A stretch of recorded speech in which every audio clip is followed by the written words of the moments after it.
Hi there, I'm Coach Amy, Precision Nutrition Certified Nutrition Coach with Results Fitness, and the recipe I have for you today is a butternut squash egg bake. So to get started, what you need for this recipe is 1 dozen eggs, a 12-ounce bag of pre-cut butternut squash, milk of your choice, I'm using almond milk, salt, pepper, ground sage, spinach, and the cheese of your choice. I'm using crumbled feta. You could use goat cheese, any soft cheese you like, or no cheese at all, whatever you prefer. So to get started, I've already cracked my 12 eggs. I have a 9x13 pan sprayed and ready to go, and my oven is set to 350 degrees. So I'm just going to whisk my 12 eggs and add my milk.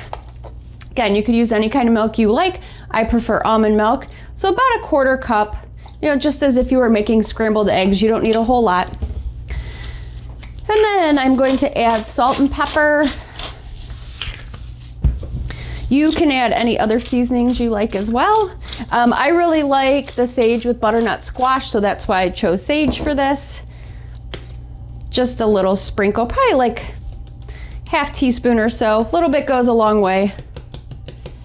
All right. And then I'm just going to whisk this all together just to make sure all the yolks are broken up and the seasonings are mixed in there.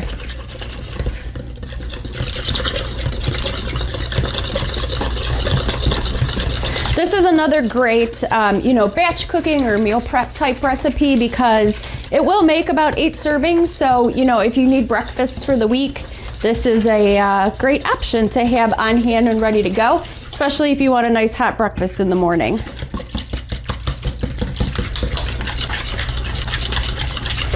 All right, I think I got it all mixed in there. Probably give it another whisk before I pour everything in. But in the meantime, like I mentioned, a 12-ounce bag of pre-cut and cubed butternut squash. Most grocery stores will have these. This one I got at Trader Joe's. It's a steam in the bag type thing. All I did was snip off the corner, and I did steam it for about 3.5 minutes to soften up that squash a little bit. And it's still not completely softened, but that's okay because this is going to be in the oven until the eggs are set. So this way, we have a little bit of a head start on the squash. So I'm just going to add the squash to the sprayed pan and just kind of shake it out a little bit to get it kind of evenly distributed throughout there. And then I'm going to add my spinach. So I'm just going to tear about 3 cups into here and put it right over the squash. It's a good way to get some veggies in with breakfast too. Eggs are such an easy way. Especially spinach, like it doesn't have an overwhelming veggie taste. If you're not a huge vegetable fan, you could kind of mask spinach in there if you want to. All right. I'm just gonna whisk this again real quick.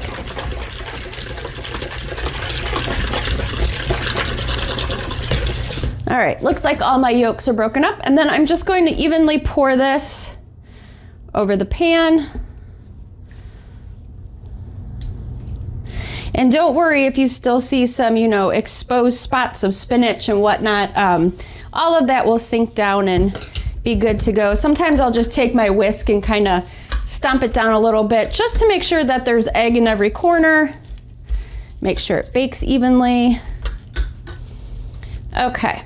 And then I'm just going to add my crumbled cheese. Again, if you're not a cheese fan, you don't want to use cheese, you don't like soft cheeses, you could absolutely omit it. Just gonna sprinkle it over, get a little bit in each. Make sure you get some in each bite. All right, and this is all set and ready to go. I'm just gonna pop it in the oven probably for about, I have 30-35 minutes on here, so it's about how long it took when I tested this recipe out. You're gonna wanna make sure the eggs are set and it's slightly golden brown on top. So I'm gonna pop this in the oven and I'll be right back, so hang tight.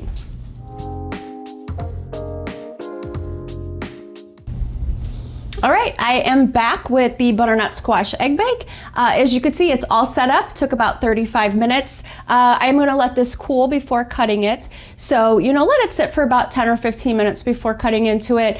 And then, if you save it for the week, just, keep it refrigerated. This will hold up well for, a few days. So good breakfast to have on hand for the week. And as always, if you try out the recipe, let me know what you think. Give me your feedback. I hope you enjoy it and have a fantastic day.